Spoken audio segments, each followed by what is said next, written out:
ایک صاحب مجھے کہنے لگے, وہاں لانڈی سے آئے, میرے پاس انجینئر تھے, وہ کہنے لگے میں دوسری شادی کرنا چاہتا ہوں. میں نے کہا کس سلسلے میں؟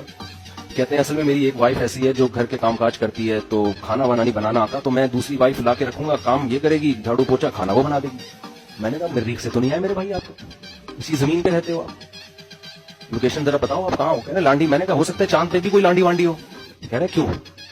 میں نے کہا آپ یہ سمجھ رہے ہو کہ آپ جب لیٹو گے تکلیف ہوگی تو ایک آپ کے پاؤں دبائے گی اور ایک آپ کے سر دبائے گی, یہی ہے نا. اب ظاہر ہے جو سر دبا رہی ہوتی ہے اس کے ہاتھ پاؤں تک نہیں پہنچتے, تو دو بیویاں ہوں گی. میں نے کہا پھر تیسری بھی کر لو, وہ آپ یہ والا کندھا دبائے گی, چوتھی یہ والا کندھا دبائے گی.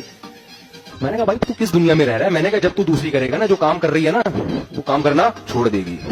اور میں نے کہا آپ کام بھی کرو گے اور اس کے علاوہ ایک اور کام, دونوں میں ساری زندگی سلو کر آتے رہو گے بیٹھ کے.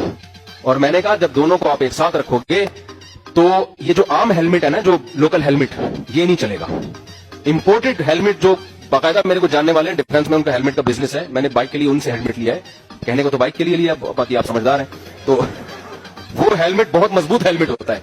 میں نے کہا جب دونوں ایک ساتھ رہیں گی تو آپ وہ ہیلمٹ پہن کے گھر جاؤ گے.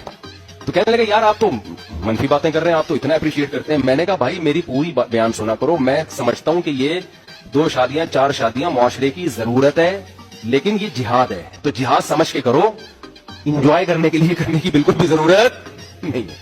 اور دونوں کو ایک ساتھ رکھو گے تو خود کہاں رہو گے. دونوں کو ایک ساتھ رکھنے کا تو میں قائل ہی نہیں ہوں. الگ الگ رکھو, اتنا دور رکھو کہ اس کو پتا نہ چلے گا کہاں بیٹھا ہوا ہے, ورنہ اس کو پتا ہو گیا نا اس گھر میں بیٹھا ہوا ہے, وہ ٹائم نوٹ کرے گی اسٹاپ واچ لگا کے. ادھر 6 گھنٹے 3 منٹ 25 سیکنڈ ٹھہرا تھا اور میرے پاس 6 گھنٹے 3 منٹ 24 سیکنڈ میں کیوں اٹھائیے, وہ ایسے کیلکولیٹ کرے گی, اس کو پتا ہی نہ